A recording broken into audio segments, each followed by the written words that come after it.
For today's video, ito nga pala ang aming parade of book character. At ito nga pala ang aking naging costume. Minamake-upan na nga pala ako ng tita ko dito. At ang aking magiging costume ay Harley Quinn ulit. Naalala niyo pa ba yung costume ko ng Halloween party namin? At sinabi ko sa inyo na gagamitin ko ulit siya sa book of character. Okay. Sa lahat nga pala na makakapansin sa aking boses ngayon, medyo pause nga pala ako. At galing pa ako sa sakit kagabi. Kaya naman, pagpasensya niyo na ang aking boses ngayon.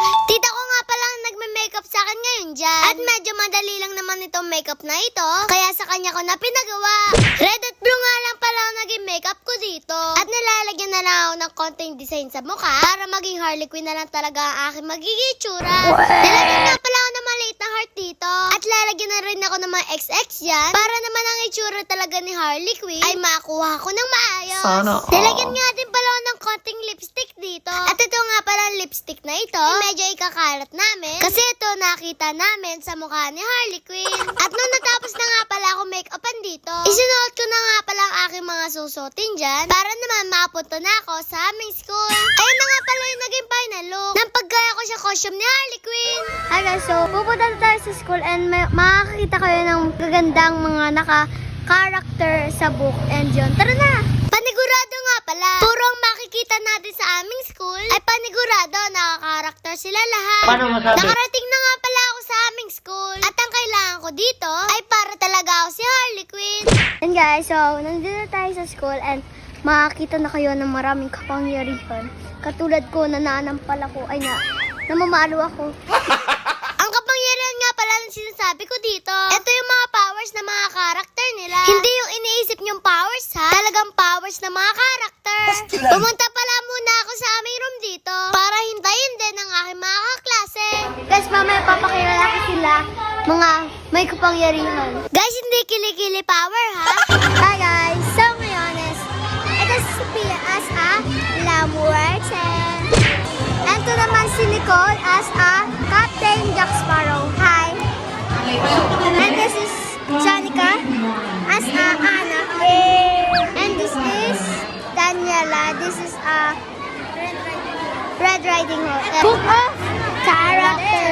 Nag-umpisa na nga palang papanigan lahat sa stage. At ang lahat na makikita nyo dyan ay talagang pinag-reportan ng aming mga magulang. Hindi na nga rin pala ako nagpalit ng costume dito. At nabanggit ko naman talaga sa aking vlog, nung bumili ako ng aking costume na ito, ay gagamitin ko ulit ito para sa aming book of character. Okay. Sadyang napakaganda nga pala ng mga costume nila dyan. At talagang makikita mo sa kanila ay gustong-gusto rin nila ang kanilang mga ginagawa. Ang ginagawa nga pala nila dyan sa stage ay pakilala kung anong character ng suot nila. At sa sobrang kaba ko nga pala dito, ay talaga sida sa ulo ko ang aking sasabihin sa stage. Merry Christmas! Santa Claus is here! At pinuntahan na nga rin pala kami ni Santa Claus. O diba, kahit diba Christmas, nandiyan kagad siya. At sadyang napakabait nga pala talaga ni Santa Claus. Pagkatapos nga pala magpaagaw ni Santa Claus dyan, kami naman ay pumanik na sa stage para ipakilala na namin ang aming karakter. Kung mapapasin nyo nga pala ako dito, talagang yung karakter ni Harley Quinn ay talagang inaral ko. So At weird. dahil nga magpapakilala kami dito, kung mapapansin nga ninyo, talagang inaaral ko mabuti yung aking sasabihin sa harapan ng maraming tao. There are always a white side to an innocent face. Hi, I'm Harley Quinn. O diba, nasabi ko rin na maayos. Pero pasensya na kayo ha, English kasi siya. Kami nga pala ang kauna-unahang mga napili. Kaya naman pagpipilian pa sa amin kung sino yung mananalo. Tinawag na nga rin pala ako dito. Sabrina! At ako nga pala yung tinanghal na third place sa secondary level. O diba, may nakuha pa akong award kahit inulit ko lang yung aking costume. Nakakatuwa nga pala yung mga sumali dito. At talagang napaka-effort ng magulang nila para lang manalo sa mga gantong patimpala. Sana lagi may mga gantong activities sa amin. Para naman kami mga bata, mailabas namin ang mga talento na itatago namin. At mas nakaka-proud nga pala dito, yung mga baby na katulad nila. Hindi lang sa sobrang cute nila at naipapakita nga rin nila na hindi sila nahihiya.